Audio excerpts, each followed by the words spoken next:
పరిశుద్ధమైన నామములో తండ్రి మమ్మల్ని ఎలా తండ్రి ఈ సంవత్సరంలో ఈ ఆదివారంలో మమ్మల్ని ఐక్యపరిచిన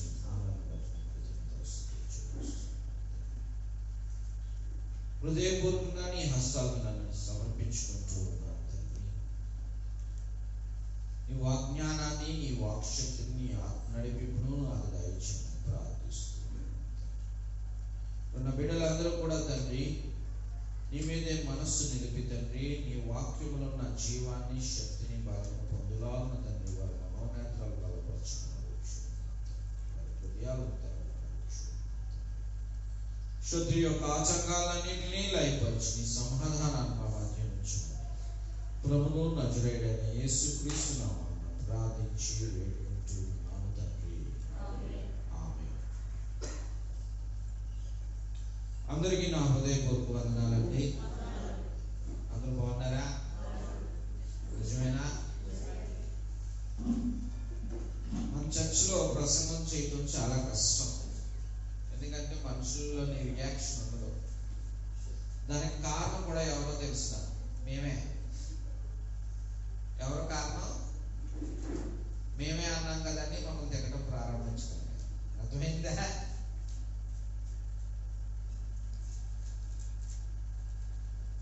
ఎందుకు అంటే చర్చ అన్నది చక్కగా అల్లరి లేకుండా ప్రశాంతంగా సమాధానకరంగా ఉండాలి.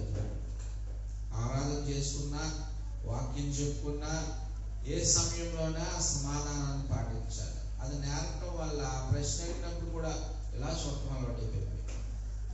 అంటే మీరు వింటున్నారా, వింటలేదా, అసలు మీరు ఇక్కడ ఉన్నారా లేకపోతే ఏమిటి, అలాగా సిలైపోయారా ఏంటో తెలియదు. ఒకసారి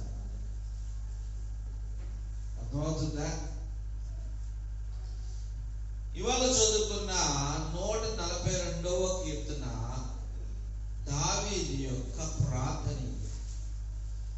ఎప్పుడు చేశాడు? గుహలో ఉన్నప్పుడు దావీదు చేసిన ప్రార్థన, దైవ ధ్యానము. దావీదు ప్రార్థన చేస్తూ ఉన్నాడు. ఎందుకు ప్రార్థన చేస్తూ ఉన్నాడంటే దేవుని యొక్క ఆశ్రయాన్ని కోరుతూ, దేవుని యొక్క రక్షణ కోరుతూ ప్రార్థన చేస్తూ ఉన్నాడు. ప్రార్థన అంటే దావీదులో ఉన్న ఆ వేదనని తక్కువ చేయటం అవుతుంది. ఇక్కడ ఏమన్నాడు? మొరపెడుతున్నాను అంటున్నాడు. ఏం చేస్తున్నాడు? మొర. దేవునికి కేకలు వేస్తున్నాడు రక్షించమని. ఎందుకంటే దావీదును శత్రువు తొరుగుతూ ఉన్నాడు. ఇప్పుడు దావీదు గుహలో తను తాను దాచుకున్నాడు వెళ్ళి. దేవుడు ఏర్పాటు చేసుకున్న మనుషులకి ఎప్పుడు శత్రువులు ఇలాగే ఉంటారు. అయితే దేవుడు ఎప్పుడు విశ్వసనీయుడే. దేవుడు ఎప్పుడు తన విశ్వాస్యతను చూపిస్తూనే ఉంటాడు. మనుషులు శత్రువు యొక్క బలాన్ని చూసి చాలా కంగారు పడతారు, కానీ మనుషులు ఎప్పుడు కూడా దేవుడు ఎంత బలవంతుడో అన్న విషయాన్ని మరవకూడదు. ఎప్పుడు కూడా దేవుని యొక్క జనులు ఎప్పుడు దేవుడు సర్వాధికారి అయిన దేవుడు, అనంతమైన శక్తి ఉన్నవాడు మన దేవుడు. అందుకు మనం ఏమాత్రము కూడా జడవకూడదు. ఆయన యందు మనం విశ్వాసం ఉంటే సమస్తమును చేయగలం. ఎందుకంటే ఆయన బలపరచు దేవుడు అనే విషయాన్ని మరవకూడదు. మీలో చాలా మంది ఇప్పుడే సాతాను చూశారంటే భయపడతారా? ధైర్యంగా నుంచుంటారా? భయపడతారు సాతాను చూస్తే. అసలు సాతాను చూసినప్పుడు ఏం చేయాలి? మీరు ధైర్యంగా ఎదిరించాలి. మరి ఎందుకు భయపడుతున్నారు?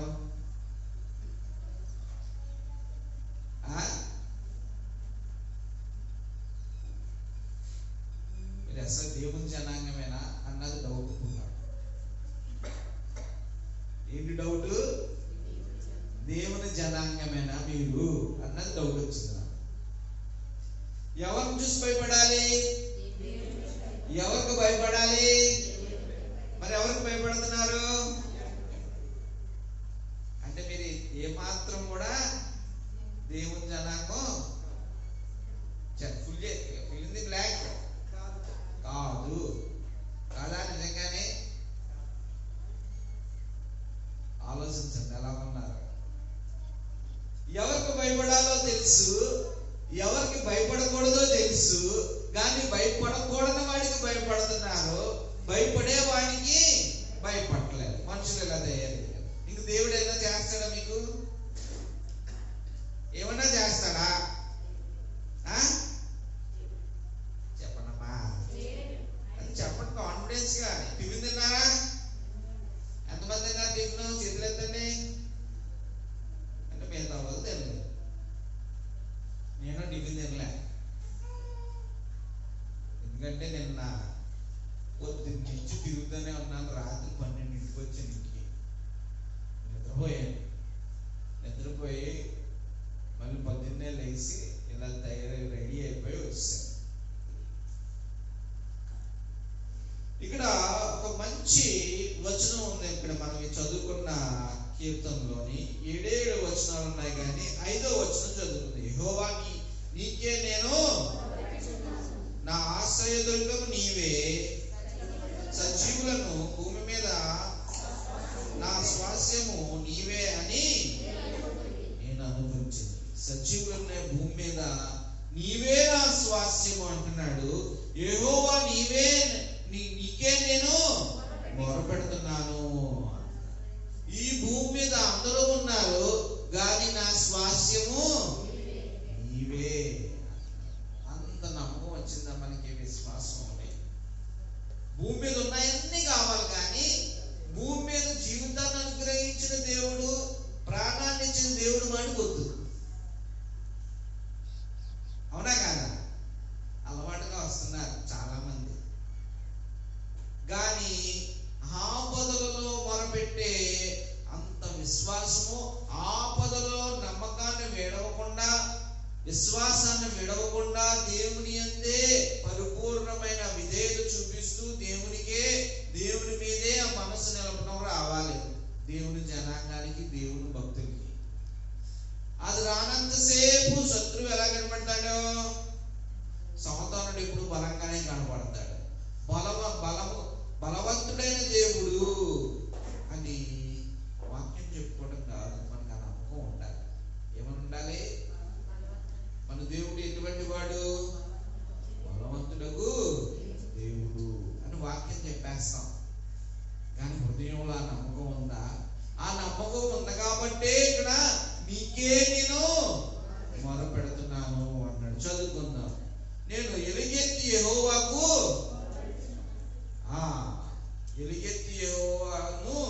ప్రతిమాలు కొనుచున్నాను అన్నాడు. ఏంటంటే ఎలుగెత్తి మొరపెడుతున్నాడు.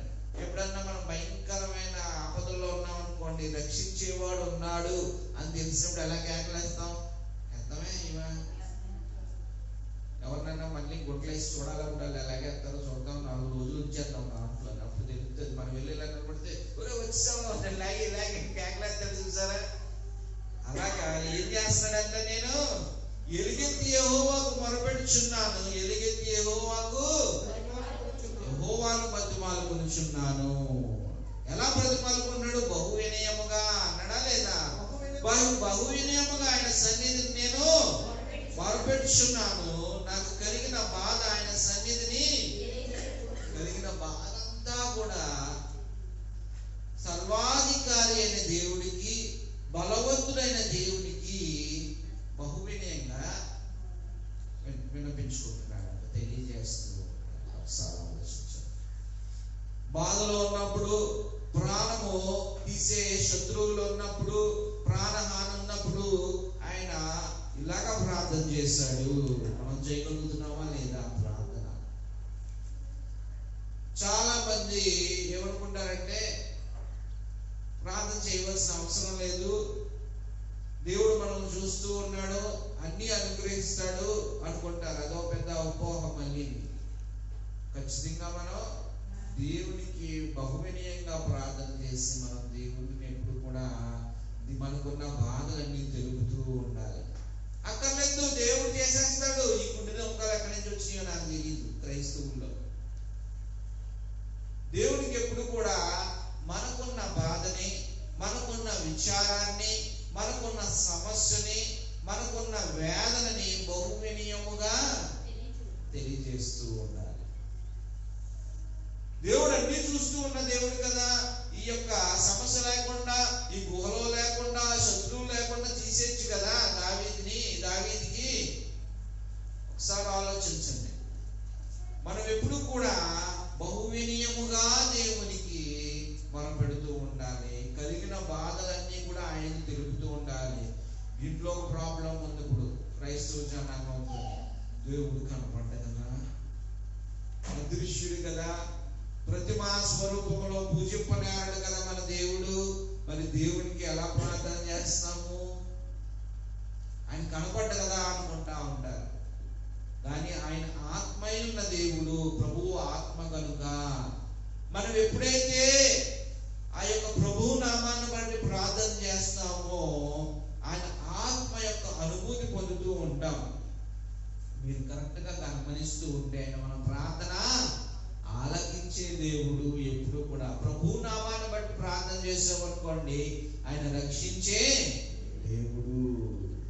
అందుకే ఏంటంటే బహువినయముగా కలిగిన బాధ అంతా కూడా ఆయనకు తెలియజేయాలి అనే విషయాన్ని ఇక్కడ మనం నేర్చుకుంటూ ఉన్నాం. చాలా మంది అనుకుంటారు, ఎంత బాగున్నాయి, దేవుడు చూస్తున్నాడు కదా, దేవుడు చేస్తాడు కదా, ఎందుకు చూడటం లేదు?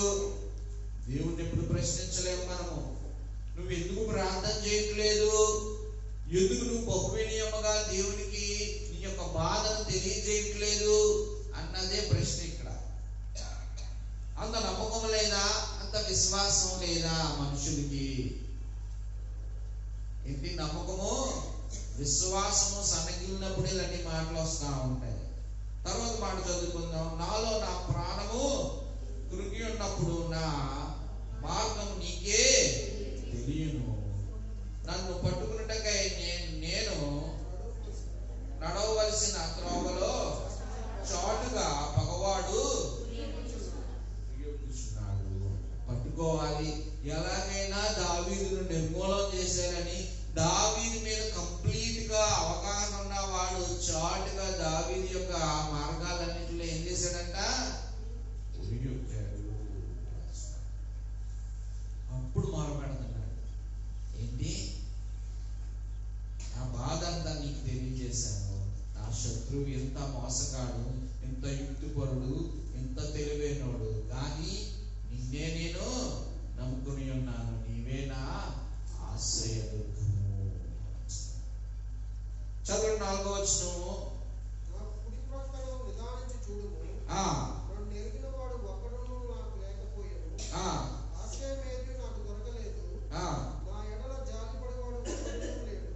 ఎప్పుడూ లేడంట. ఆశ్రయం ఇచ్చేవాడు లేడు, జాలి పడేవాడు లేడు, ఎవ్వరూ లేరు. కానీ దావీదుకు ఎవరున్నారు? దేవుడు ఉన్నాడు. దేవుడే ఆశ్రయాన్ని ఇచ్చేవాడు. దేవుడే మనల్ని అందరినీ కాచి కాపాడేవాడు. దేవుడు ఎప్పుడూ మనల్ని తోడుగా ఉండి, ఎప్పుడూ విడవకుండా, ఎప్పుడూ ఎడబాయకుండా మన పైన తన యొక్క విశ్వాస్యతను కుమ్మరించేవాడు మన దేవుడు. ఒకసారి ఆలోచించండి. ఇక్కడ ఎంతకాలం చర్చ కట్టుకున్నాం మనము? అంతకాలం మగవాళ్ళందరూ కూడా ఇక్కడ యవనస్తులు, పర్టికులర్గా యవనస్తులు, వాళ్ళకి ఎంత అవగాహన ఉందో, ఎంత అవగాహన లేదో, ఏది ప్రమాదమో ఏది ప్రమాదం కాదో కూడా తెలియదు. వాళ్ళందరూ ఇక్కడే కట్టేసుకుని ఉండేవారు. ఏమన్నా అయ్యిందా ఒకసారి అయినా? ఏమన్నా కుట్టినయా? ఏమన్నా వచ్చి కనపడ్డాయి వాళ్ళకి? ఏమీ లేదు. దేవుడు తన యొక్క విశ్వాస్యతను మన పట్ల ఎలా చూపిస్తూ ఉన్నాడో చూసారా? ఇక్కడ చర్చ్ కట్టుకోవాలి, ఇక్కడ కాపలా ఉండాలంటే నేను బోల్డ్ డబ్బులు ఇస్తానురా, ఉండరా అని వాచ్మ్యాన్ అడిగితే ఏమన్నాడు? అయ్య బాబాయ్, అది మారుమూల ప్రాంతం, మేము ఉండము అన్నారు. ఇక్కడ మాకు మారుమూల ప్రాంతంలో ఉండేది కదా, ఇక్కడికి వచ్చిన వెంటనే మాకు భలే సరదాగా ఉండేది. చక్కగా మేము ఏం చేసాము, ఎంజాయ్ చేస్తూ చక్కగా ఈ మనం ఎన్ని ప్రాంతాలు తిరుగుతున్నామో, మనం ఎన్ని పనుల్లో మనం నిమగ్నమైపోయి మనల్ని మనం నిర్లక్ష్యం చేస్తున్నాము, కానీ ఇప్పుడు మనకి ప్రమాదం రావట్లేదు. దేవుడు ఎంత విశ్వాసతకు మరిస్తున్నాడో, ఎంత కాచి కాపాడుతున్నాడో ఒకసారి ఆలోచన. దావీదుకి నాకు ఎవరూ లేరు, నాకు ఆశ్రయం ఇచ్చేవాడు లేడు, నా మీద జాలి పడేవాడు లేడు అన్నాడు. కానీ దావీదుకి ఎవరికో కలిగిన బాధ అంతా తెలియజేస్తూ ఉన్నాడు దేవునికే. దేవుడు ఎప్పుడు చూస్తూ ఉన్న దేవుడు, మనం చూస్తూ ఉంటాడు, మనకు కావాల్సినవి అన్ని అనుగ్రహిస్తూనే ఉంటాడు. కానీ మనము దేవుని పట్ల మన విశ్వాసాన్ని ఎప్పుడు కూడా కోల్పోకూడదు, బలహీనపరచకూడదు. దేవుని పట్ల బాగా శ్రద్ధ కలిగి, ఆ నమ్మకం కలిగి ఉంటూ ఉండాలి. అందుకే 5వ వచనంలో ఏమంటున్నాడు? యెహోవా నీకే నేను మొరపెడుచున్నాను, నా ఆశ్రయదుర్గము నీవే. దేవుడే ఆశ్రయాన్ని ఇచ్చేవాడు. ఎప్పుడు కూడా దేవుడి మీద అంత నమ్మకం కావాలి అనే విషయాన్ని, అంత విశ్వాసం కావాలనే విషయాన్ని మనం ఎప్పుడు మర్చిపోకూడదు. అందుకే కీర్తన గ్రంథము 62వ కీర్తన 7-8 వచనాలు చదువుకుందాము. 62వ కీర్తన 7-8 వచనాలు చదువుకుందాము. చదవండి. నా రక్షణకు, నా మహిమకు దేవుడే ఆధారము, నా బలమైన ఆశ్రయదుర్గము, నా ఆశ్రయము దేవుని యందే ఉన్నది. నా రక్షణకు, నా మహిమకు దేవుడే ఆధారము అంటున్నాడు. అసలే దావీదు ఎవరిని ఆధారం చేసుకున్నాడు? ఇక్కడ దేవుణ్ణే ఆధారం చేసుకున్నాడు. మనం చేసుకుంటున్నావా దేవుణ్ణి ఆధారం? ఏదే నా జ్ఞానము, నా తెలివి, నా బలము, నా స్నేహితులు, నా వాళ్ళే ఇస్తున్నారు తప్ప, నేను వాళ్ళ మీదే ఆధారపడ్డాను తప్ప అంటున్నారు. కానీ ఇక్కడ దావీదు ఏమంటున్నాడు? నా రక్షణకు, నా మహిమకు దేవుడే ఆధారం. 6వ వచనం చదవండి. ఆయనే నా ఆశ్రయదుర్గము, నా రక్షణకు ఆధారము అన్నాడు. నా రక్షణ ఆధారము ఆయనే, నాకు ఆశ్రయాన్ని ఇచ్చేవాడు, నన్ను రక్షించేవాడు ఆయనే, నాకు ఆధారము అంటున్నాడు. నా ఎత్తైన కోట ఆయనే, నేను దేవుణ్ణి ఆధారం చేసుకుని జీవించేవాడు ఎప్పుడు కూడా కదిలింపబడ్డాడు. ఆ దేవుని మీదే మనసు ఉండాలి. ఆ దేవుని మీద మనస్సు తినగా నిలబటాన్ని సాధనలో పెట్టాలి. ఎప్పుడు కూడా మనుషులు ఏయో సాధనలో పెడతా ఉంటారు, కానీ ఏది సాధనలో పెట్టాలి? దేవుని మీద మనస్సు నిలపడము. ఆ ఆత్మీయమైన దేవుణ్ణి ఆత్మ యొక్క ఇంద్రియముతోనే మనం ఆయన చూడగలము. ఆత్మ యొక్క ఇంద్రియాన్నే ఆయన మీద నిలపగలము. సరే, మన శరీరానికి ఎన్ని ఇంద్రియాలు ఉన్నాయి? ఎన్ని సెన్సెస్ ఉన్నాయి? 5 సెన్సెస్. ఆత్మకే మనసు ఉంది. అందరికీ చూపించండి, చూపిస్తారా? మనస్సాక్షి ఉందా? మీతో మాట్లాడుతుందా? అయితే ఇంకా బాగానే ఉన్నారు. అయితే మాట్లాడటం మానేసింది అనుకోండి, అయితే పరిస్థితి బాగాలేదని అర్థం. హృదయం ఉందా? ఉందా? మనోనేత్రం ఉందా? దానికి కూడా సైట్ వచ్చిందా? మనోనేత్రం సైట్ వస్తే కళ్ళద్దాలు ఉండవమ్మ, ఇంకా ఇంక గుడిదానమే. అర్థమవుతుందా? మంచి చెట్లు వివేచన ఉందా? ఉందా? ఇది అనుమానంగా ఉంది. ఇది నాకు అనుమానంగా ఉంది. ఒకసారి ఆలోచించండి. ఆత్మీయ మన ఆత్మ కూడా, ఎందుకు ఆత్మ ఉందా మీ దగ్గర? మీ ఆత్మ మీకంటే ముందు మీ దగ్గర ఇంకొక ఆత్మ ఉంటుంది. ఏం ఆత్మది? ఇది వాటికి పర్ఫెక్ట్ గా చెప్తున్నారు. ఒకసారి ఆలోచించండి. ఇక్కడ చూడండి ఏమంటున్నాడు? నాకు ఆధారము నీవే, నా బలము అయినా ఆశ్రయదుర్గము దేవుడు అన్నాడు. బలమైన ఆశ్రయదుర్గం 62వ కీర్తనలో చూడండి. దేవుణ్ణి ఎప్పుడు కూడా మనము ఆధారం చేసుకోవాలి. ఆయన ఒక్కడిని ఆధారం చేసుకుంటే ఆయన సమస్తము, ఆయన బలపరచువాడు ఆయనే. ఆయన బలమయందు మనం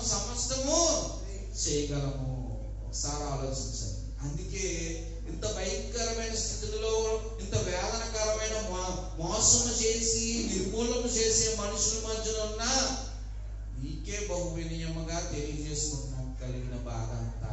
ఎంతో తెలుసా, దేవుడే ఆధారము ఆయనకి. మనకి ఎవరు ఆధారమో ఒకసారి ఆలోచించాలి. ఎవరు ఆధారం మనకి? దేవుడే ఆధారం. చదువుకుందాం 6వ వచనము, 142వ కీర్తన. నేను చాలా కృంగి ఉన్నాను, నా మొరకు చెవియొక్కుము. ఎలా ఉన్నాడు? ఏ స్థితిలో మొరపెడుతున్నాడు? ఇప్పుడు కృంగి ఉన్న స్థితిలో. ఎంత కృంగి ఉన్నాడు?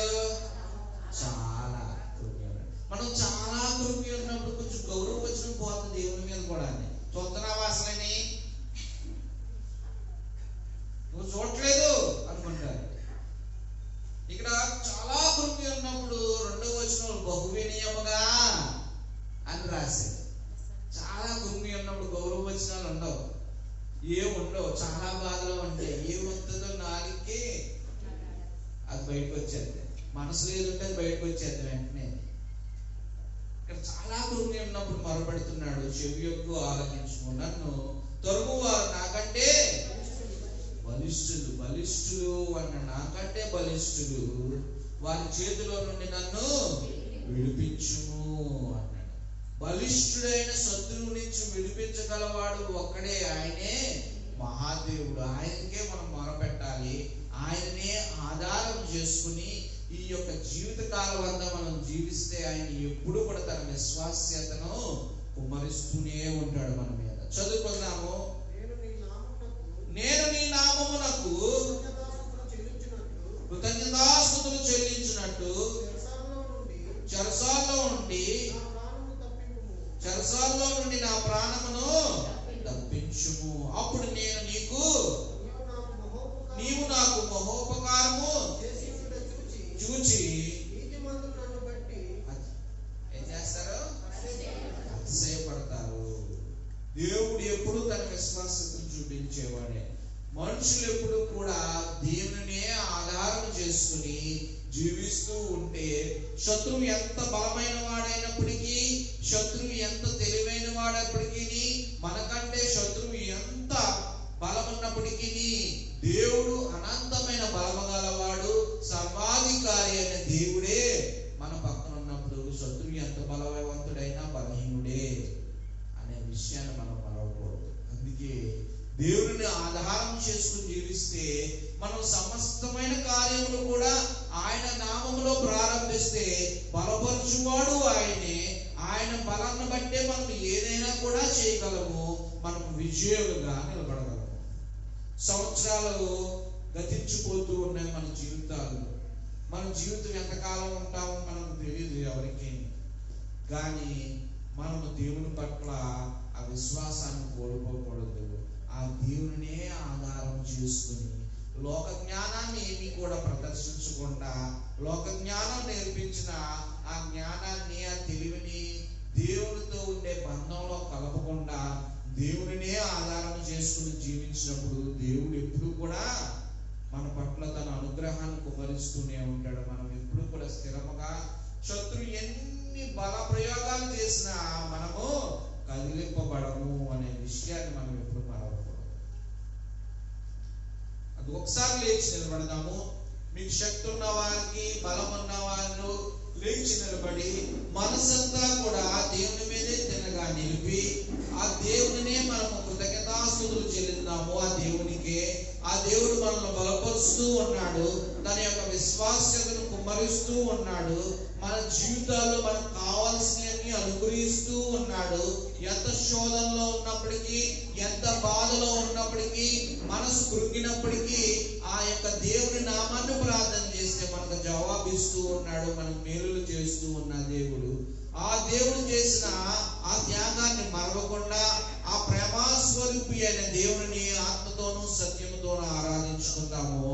మనస్సు దేవుని మీద తిన్నగా నిలిపి హృదయపూర్వకంగా మనస్ఫూర్తిగా దేవుని ఆరాధించుకుందాము. కృతజ్ఞతాస్తుతులు తెలుపుదాము.